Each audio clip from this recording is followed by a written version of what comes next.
بسم اللہ الرحمن الرحیم۔ آج کا ولاگ جو ہے وہ بہت اہم ہے۔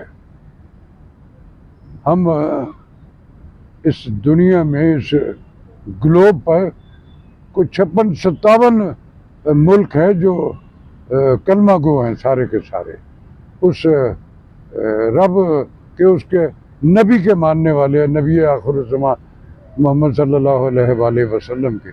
ہم سب کے سب جو کلمہ گو، ہم سب ایک دوسرے کے رشتہ دار، ہم سب ایک ہے۔ کوئی کہیں بھی کسی خطے میں افریقہ میں ہے، مسلم ہے، وہ بھی میرا بھائی ہے، جو کسی اور خطے میں، ہم سب ایک کے ایک ہے۔ اسلام جو ہے وہ امن کا ریلیجن ہے، وہ رواداری کا ریلیجن ہے، وہ بالکل ایک دوسرے سے جڑ کے ایک دوسرے کا خیال رکھنے والے لوگوں کا ریلیجن۔ میرے نبی کی سنت جو ہے، میرے نبی کا عمل جو ہے، وہ ایک فائنل مثال ہے۔ نبی آخر الزمان نے جو کچھ کیا، میرا رب نے جو اس کے احکامات ہیں جو قرآن میں فرما دیا گیا، کیا کوئی کلمہ گو اس سے ڈینائل کر سکتا ہے؟ لیکن مصیبت یہ ہے کہ ہم آج بھی ایک دوسرے سے جڑے نہیں ہوئے ہیں۔ مختلف طرح کی آئیڈیالوجی ہے، فلاں ملک کی فلاں ایٹیچیوڈ سے ہے، فلاں ایٹیچیوڈ سے۔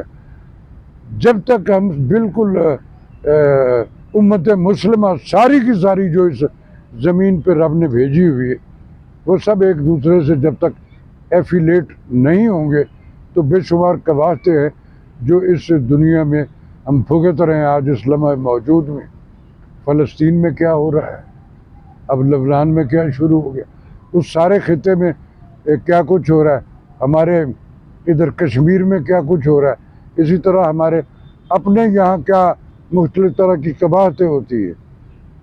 میری رب سے دعا ہے کہ میرے پاک پروردگار اس امت مسلمہ کے دلوں کو نرم کر دے، یہ جڑ جائے ایک دوسرے سے۔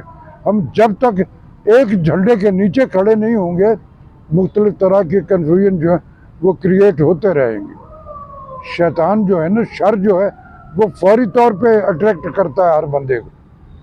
میرے نبی کا جو فرمان ہے اس میں کہیں کوئی حکم ہے، جو ان کا عمل ہے کہیں کوئی حکم ہے، فار گاڈ سیک جڑ جائیے تمام امت مسلمہ، ایک دوسرے سے ایفیلیٹ ہو جائے۔ ہم اپنی اپنی آئیڈیالوجی، اپنی اپنی انٹرپریٹیشن سے اسلام کی مختلف طرح کی ترجیحات ہیں ان کو کرتے، اور جو ہمیں سوٹ کرتی، جو ہمیں جس میں آسانیاں ہوتی ہیں، ہم اس انٹرپریٹیشن کو وائڈ اینگل کر کے اپنے اس معاشرے میں پھیلانا شروع کر دیتے ہیں۔ کلمہ گو جو ہیں وہ سب ایک ہیں، جڑ جائیے ایک دوسرے سے۔ میں آپ کو گارنٹی، میں کیا گارنٹی دوں گا، یہ میرے رب کا فرمان ہے، میرے نبی کا فرمان ہے۔ ہم کلمہ گو ہیں، اس کے نبی، اس کے پیارے کی امت ہیں سارے کے ساتھ۔ فار گاڈ سیک اپنے اختلافات اور انڈیو یہ جو پریولیجز ہم کریٹ کرتے ہیں اپنے اپنے مطلب کے لیے، اس سے ہٹ جائیے، جڑ جائیے سارے کے سارے۔ امت مسلمہ کو ایک جھنڈے کے نیچے کھڑے ہو جانا چاہیے، سب کلمہ گو، اور سب کے سب ہم آپس میں ایک دوسرے سے جڑے ہوئے ہیں۔ میری رب سے دعا ہے کہ میرے پاک پروردگار ہمارے دلوں کو نرم کر دے، تاکہ ہم کو اپنے نبی کے، ہمیں اگلے جہان نہیں جانا ہے، یہ سارا کچھ ہماری امپائر جو ہی یہی رہ جانی ہے۔ جو اس کا پیغام ہے، جو اس نے کہا ہے، اس پہ عمل کرو۔ پاکستان زندہ باد۔